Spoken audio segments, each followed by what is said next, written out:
పసుపు అంటే మనం పసుపు ముట్టండి పెళ్లి అంటారు కదా, పసుపు అంటే సూపర్ చూసుకో. ఈ గ్రీన్ అంటే ఎవర్ గ్రీన్, మొత్తం ప్రపంచవ్యాప్తంగా మనకు ఫుడ్ వచ్చేదంతా కూడా గ్రీన్ నుంచే కదా, గ్రీన్ వెజిటేబుల్స్ అవన్నీ కూడా. అందుకోసం ఎవర్ గ్రీన్ ఉంటుంది. గ్రీన్ అనేది గ్రోత్ని ఇస్తుంది అనమాట. అందుకోసమే రెడ్ పడితే ఆగిపోతుంది. ఓకేనా, రైట్. ఇప్పుడు ఈ 2 అయిపోయినాయి, మీ పేరు అయిపోయింది, మీ సంకల్పం రాశారు. అయితే మీరు మీ అమౌంట్లు ₹1,00,00,000 రాసుకుంటారా, 10 కోట్లు రాసుకుంటారా? నాకన్నా ఎక్కువ వాళ్ళు ఉంటారు, తక్కువ వాళ్ళు ఉంటారు. మీ ఎనర్జీ లెవెల్స్ మీ కెపాసిటీని బట్టి రాసుకోండి. సో అలా రాసేసుకొని చక్కగా దాన్ని ఇలా మీ సైడ్ ఫోల్డ్ చేసుకోండి.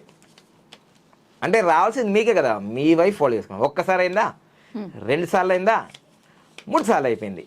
ఇలా ఫోల్డ్ చేసేసుకొని మంచిగా అఫర్మేషన్ చేసేసుకొని ఇలా ఏంటిది, సులభంగా వేగంగా ఆనందంగా నా అకౌంట్లోకి ₹1,00,00,000 వచ్చినందుకు విశ్వానికి కృతజ్ఞతలు. అలా 2 సార్లు అనండి, 3 సార్లు అనండి, మీకు టైం ఉంటే 5 నిమిషాలు అనండి. చాలా అద్భుతంగా అనండి, హ్యాపీగా అనండి.